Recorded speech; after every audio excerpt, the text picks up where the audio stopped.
আমরা নাকি নির্বাচনকে প্রলম্বিত করার একটা ষড়যন্ত্র কেউ কেউ মধ্যে দেখেন বা বন্ধের মধ্যে খোঁজেন। কারেকশন লাগবে এই কারণে যে শিক্ষায় শিক্ষিত জাতিই হচ্ছে এরকম যে এখন আধুনিক বিশ্ব স্লোগান তুলেছে, our knowledge brings us nearer to ignorance। শিক্ষাই আমাদেরকে অজ্ঞতার দিকে নিচ্ছে, our ignorance brings us nearer to death। এই কুশিক্ষা বা অশিক্ষা আমাদেরকে মৃত্যুর দিকে ঠেলে দিচ্ছে। সে কারণে শিক্ষাই জাতির মেরুদণ্ড, এটার সাথে যোগ করতে হবে আদর্শ শিক্ষাই জাতির মেরুদণ্ড। না থাকার কারণে যা হচ্ছে, না থাকার কারণে আমরা এখন পিয়ার পদ্ধতি বুঝতে পারি, আমি বুঝতে পারি না, সেটা জাতির উপরে চাপিয়ে দিচ্ছি, এটা আরেকটা শিক্ষার প্রতি অত্যাচার।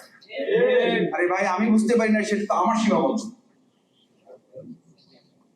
আমি সেটা কেন বুঝবো, আমি কেন বলবো? আমি এখানে সেমিনার সম্পর্কে, আলোচনা সভা সম্পর্কে যদি আমার জানা না থাকে, আমি যদি বলি যে এটা এখানকার লোকেরা আসলে জানে না, সুতরাং এই ব্যাপারটা আমাদের আলোচনা করার দরকার, আমি খুব অবাক হই যে আমাদের খুব শিক্ষিত জাতির নেতৃত্ব যারা দিচ্ছেন, তারা যখন জাতিকে সামনে নিয়ে কোনো কথা জাতির উপর চাপিয়ে দিয়ে বলেন যে পিয়ার পদ্ধতি এই জাতি বুঝে না, তখন আসলে শুধু জাতিকে অবমূল্যায়ন বা তাদেরকে অন্যায় ভাবে তাদেরকে জুলুম করা হয় না, গোটা শিক্ষা ব্যবস্থাটাকে প্রস্তাবিত করে দেওয়া হয়।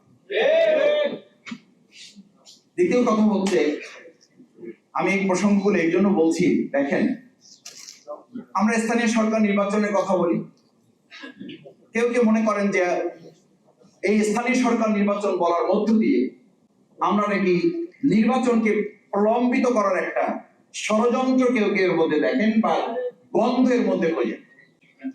এই স্থানীয় সরকার নির্বাচন না চেয়ে আপনি যে আবার আমাদের সমস্ত নাগরিক সুবিধাগুলো বন্ধ করে রাখার এক বোকার স্বর্গে বাস করছেন, এ কারণে গোটা জনগণের একটা বড় অংশ বলছে প্রলম্বিত করার পরিবর্তে কেউ টেনে হিসেবে নির্বাচনকে ত্বরান্বিত করার ষড়যন্ত্র করছে।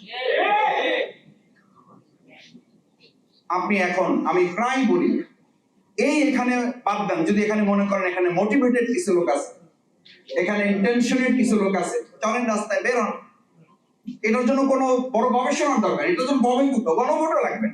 আপনি প্রেস ক্লাবের সামনে একটা জায়গা কোয়ারি করেন, আটকে দেন, 100 জন লোককে ধরেন, তাদেরকে জিজ্ঞেস করেন যে ভাই এখন কি নির্বাচন, বিচার, সংস্কার কোনটা দরকার?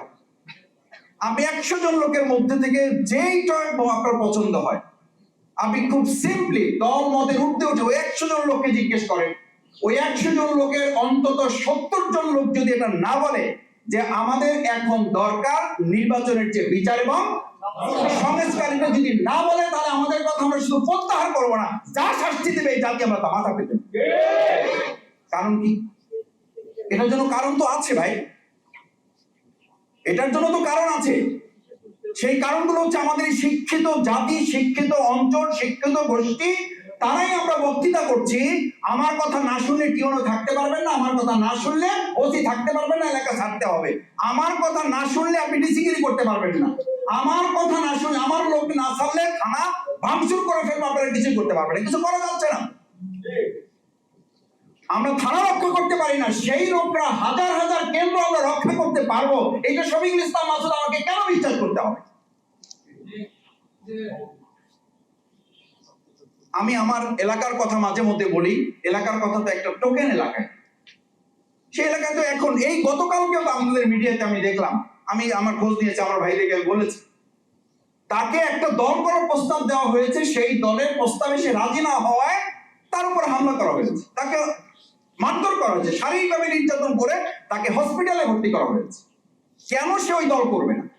তাহলে ফেসিবাদ মুক্ত আমরা যখন বলছি, সেই ভাইয়েরাই আবার যখন বলেন আইন অঙ্গনে, প্রশাসনে, বিভিন্ন কেন্দ্রে রন্ধ্রে রন্ধ্রে ফেসিবাদের দোসররা বসে আছে, সেই দোসরদের দিয়ে আপনি কি করে অবাধ সুষ্ঠু অংশগ্রহণমূলক নিরপেক্ষ একটা নির্বাচন আপনি করবেন? এটা কি করে আপনি আশা করেন?